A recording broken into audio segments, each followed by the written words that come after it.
Some of you may have seen my extended guide on how to go in and color manage these Apple Liquid Retina XDR display or their new laptop that comes with the mini LED displays. This includes how to go in, create a preset, fine-tune the white balance, and also do the calibration.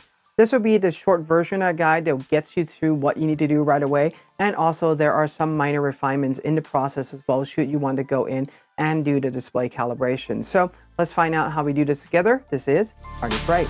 Before we start, subscribe if you're new and hit on the bell icon so you'll be notified every time I upload cool new videos like this. This is a quick guide version of how to set your Liquid Retina XDR display for Pro Color Critical workflow. For the full guide with extended explanation, I'll leave a link to it up here and in the description below. So before we start, one of the things I want to mention is that if you have a device that is from Calibrite or X-Rite that is compatible with Color Checker Profiler or i1 Profiler, these processes that I'm about to share with you will definitely work.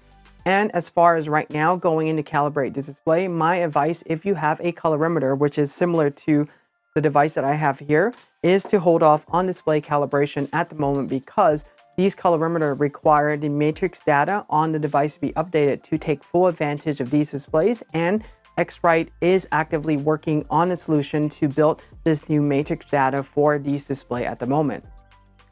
And with that out of the way, let's jump into the system preferences display and see what we can do with this.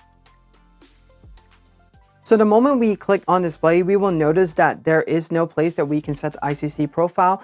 And yes, you can still do that in ColorSync utility. I'll show that towards the end if you should go in to do the calibration. Right now, I am in the default mode, Apple XDR Display 1600.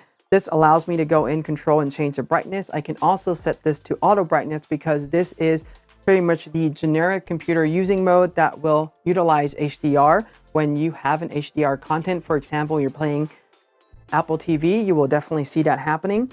However, if I jump into any of these reference mode or these preset mode, these are going to lock in a brightness setting for the display and I can't go in and change them anymore. For instance, let's say I go in and choose photography P3 D65, you will see that the brightness setting is locked and the screen does change the brightness. As I mentioned in my previous video, this is behaving very similarly to a hardware calibrated display where the computer display knows the exact value what it needs to set this display at. So in order for us to create a preset, the best thing that we want to do is choose a preset that best matches with our workflow. So for instance, if you do video, you may want to choose Rec 709 BT1886, such as the option that I have highlighted there. But for me, I am a photographer, so I have this photography selected. Once you have this select, for instance, like this, you will come click in here again and click on Customize Preset. This is kind of a quick shortcut so that when you come down here to click on this plus sign, it will copy the setting based on what you have already selected. What I'm going to do right now is fine tune the brightness of this display. Currently, it is set to 160 nits or 160 candela, which is too bright for any type of print work. In general, I like my display to be at 80 candela. However, the range that is acceptable for print is anywhere between 80 to 120 candela.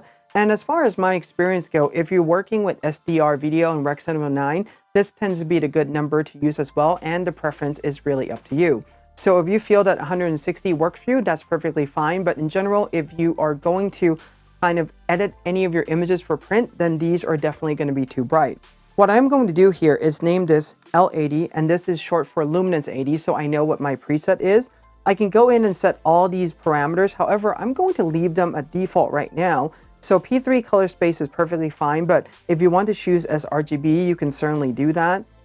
For the white point, I will leave this as D65. If you prefer to use D50, you can do it, or you can also set a custom white point, which you will dial in the X and the Y value. The SDR transfer function, this really translates to gamma. We're going to set this at pure power 2.2. So this is gamma 2.2. And I'll leave all these options empty right now. Enable HDR content. We don't want that for any photo editing. And in SDR here, this is pretty much the display brightness. I will set this to 80 candela. This is the value that I want. Again, if you want 90, you would type in 90, 100, type in 100, and so on and so forth.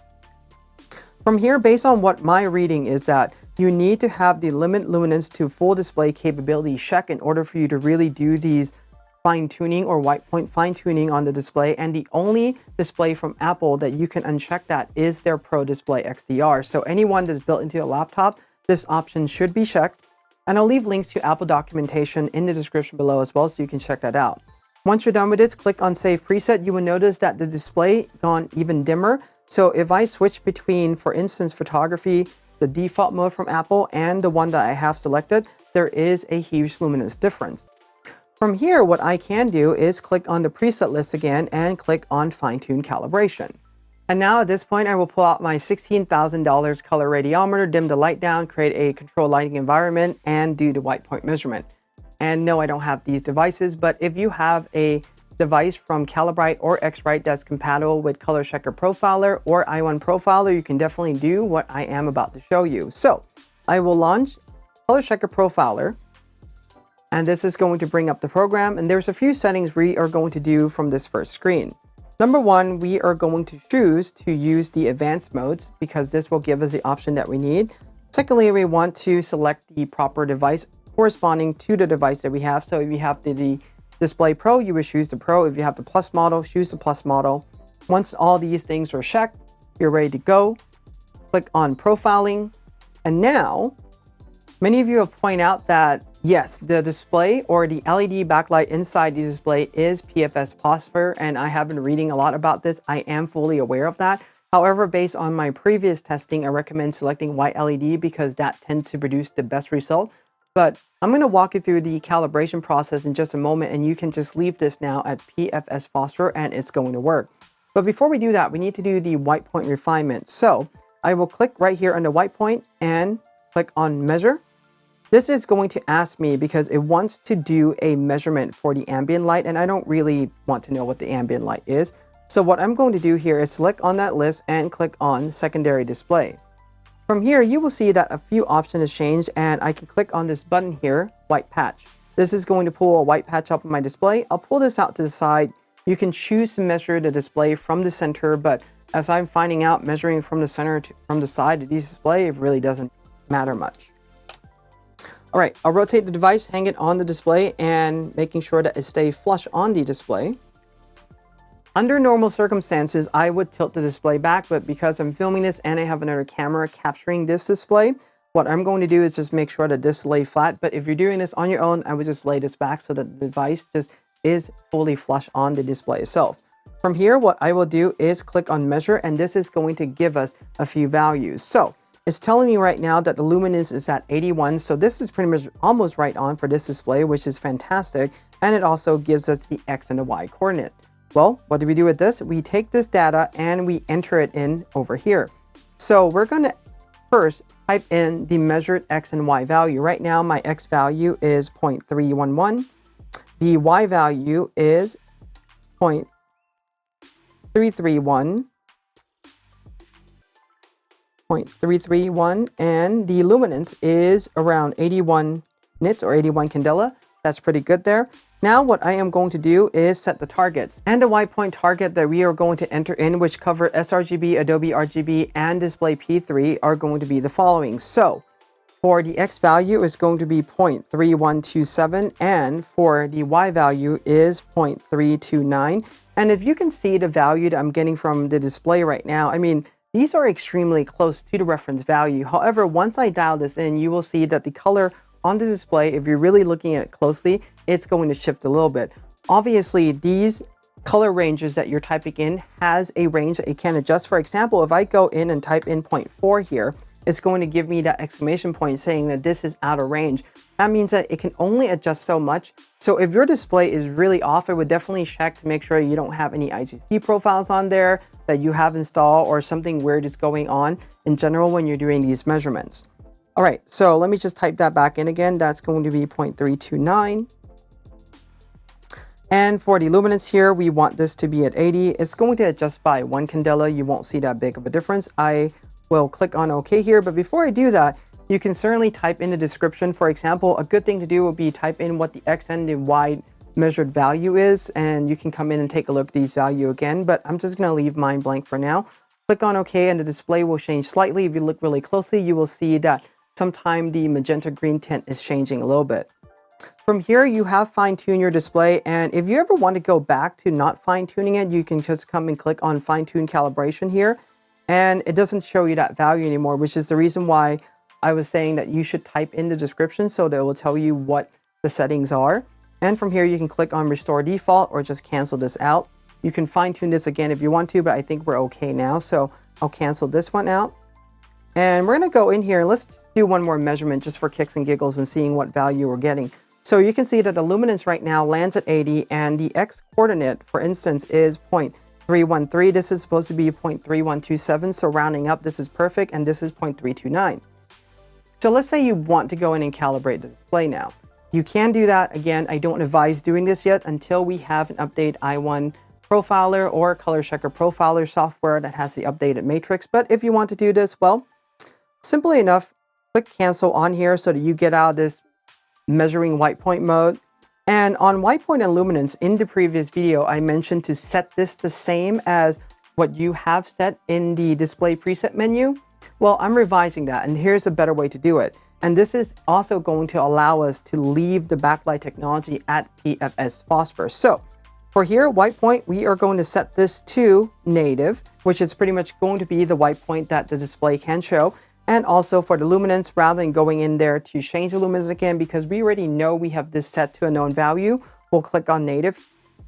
For this, the tonal response curve, I am going to choose standard, which is gamma of 2.2 because I'm a photographer. I don't need BT1886 or anything like that. However, if you do video, BT1886 would be the thing that you want to do. But just something to keep in mind is that BT1886 can only be accessed when you have the Color Checker Display Plus or the i1 Display Plus device.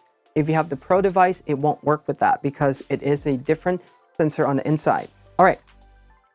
From here, I will leave contrast ratio at native and uncheck all the other things. Let's go through workflow. Default profile is perfectly fine. For now, I am going to use 118 patch to do the measurement just so this can go quickly. If you're doing this on your own, I recommend selecting medium or large. The large patch is going to measure more values. However, in my testing overall between small and large, it doesn't really produce that much of a different profile. But I think that having more value as a reference point is always a good thing to have. And yes, there is a point of diminishing return, but you won't reach that when you select large. All right, click on next one more time, and this is going to ask me to start the measurement. So what I will do now is do that, hang the device in the middle of the display. And again, the device is laying flush. Again, if I'm not doing this for the camera, I would probably tilt the display back. But for now, we'll just do this. We'll wait for this calibration to finish. We'll come in, create the profile, review some of the information, do a validation, and then I'll show you how to verify this profile is set properly in ColorSync Utility.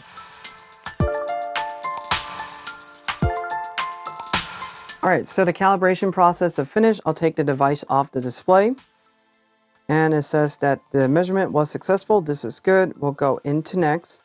And what I'm going to do is set this display. I'll give it a name. You can certainly create a custom name for these if you want to. For example, what I'm going to do here is call it PFS native so that I know what it is. And I'll put the name demo at the end because this is a demonstration I'm doing. From here, you can then click on Save Profile. This is going to save it into the system. You may see some slight color changes, although I think it's going to be really small overall. And here are some ways we can verify the profile is good or not. So we have this profile set to native. It's telling us the color temperature that was able to measure. This is around 6500 Kelvin or 6506, which is considered really good. The X and the Y coordinates come really close to the value that we want, 3127. For example, this is round up and this is supposed to be 3129, but I mean 0.2 on that very last thing there. I don't think you're going to see too much of a difference. When it comes to all these things, it shows that we get native. For example, the black point, we get 0 because these are mini LEDs. In general, you won't be able to see any light emitting from them, especially if they're dark. On the luminance side, we have 82. We have set this to 80. I mean, this is within margin of error, and that's perfectly okay. So far, we're looking at a result that's pretty good. You can also come up and then click on this graph tracking. And what you're supposed to see is all the colors really just overlaying on top of each other. If one starts to deviate or all three of them start to go in different direction, there is probably a problem with the profile. So far, everything looks good. And you can also certainly come in and do a before and after, to which you may be able to see some difference, but most of the time, as far as my observation go, it's so close to what these profiles can produce that it doesn't really make too big a difference. And in general, at this point in time, like I said, you probably don't want to be using any of these devices to profile the display anyway, because the matrix data has not been updated for it yet. Let's do a quick QA and let's see what our delta E is. So I will use the Color Checker Classic patch. We'll start the measurement and this should go by fairly quick. All right, let's see our delta E result. So based on the calibration so far, there are certain colors that are off. However, the average delta E that I'm getting is 0.6, with the max for all the patches being around 1.6. This is really awesome. And personally, what I would recommend is to go and change these values. You want to set the average delta E threshold to around 2 and the maximum to like around 5, because if it fails beyond these values, it's not really the best display that you want to use for color critical workflow anymore. And from here, what you can do is save the report and also add the trending if you want to do that. For now, we're done with this. I will close this out. And let's talk about how to set the profile in the system or verify that we have the correct profile in there. I will launch ColorSync Utility. And when you launch this up, you want to come into this middle tab here, Device, Display, and Color. You will see from ColorSync Utility that there is a system default. This is the one that macOS generates, but the one that we have just created is being loaded in under current profile. And as I already said, in the testing, restarting the machine and everything, this profile does stay with the system, so you're okay there. If you want to come in and reset this, you can say set to factory, to which it will use the profile above, or you can also click on other, and you can pick the ICC profile that you want to add to your system or assign to this display. But because I just only have one calibration on this specific laptop, I am not going to do that. One more thing I want to show you about ColorSync is the profile, and what I'm going to do is hold display P3 as a base for comparison. So what I would do there is hold that for comparison. This is display P3 color gamut, and this is a user profile that I have just created. You can see on the screen right now that the gamut is much smaller than the reference P3 color space, and a lot of this has to do with the fact that it just doesn't have the right matrix to go in and calibrate this yet. And even if you use X-Rite spectrophotometer to calibrate this display, the color gamut volume is going to be about the same. It will conform to P3 color space. And the reason why is because X-Rite color spectrophotometer, the measurement bandwidth, it's really great for paper. However, it's not good for displays, and it's definitely not good for these mini LED displays. That's the reason why we're getting an even smaller color gamut volume. A few more things. Some have mentioned that they have gone in and run the calibration using Apple XDR display setting, either XDR or the Apple display, and they are able to get good result.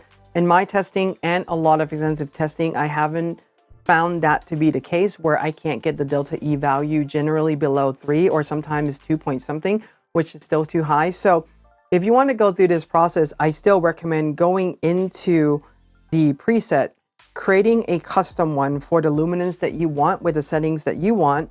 And then if you have the capability, go down and do a fine-tuned calibration similar to what I've shown you. This is going to produce a much better result than what you're getting before. And I would just hold off on the calibration for now. But if you want to do the calibration, you can, and just use the method I've shown here. So if you have any questions or comments about this, leave them below. Give this a like, subscribe, and hit the bell when you're new. And remember, in art we trust.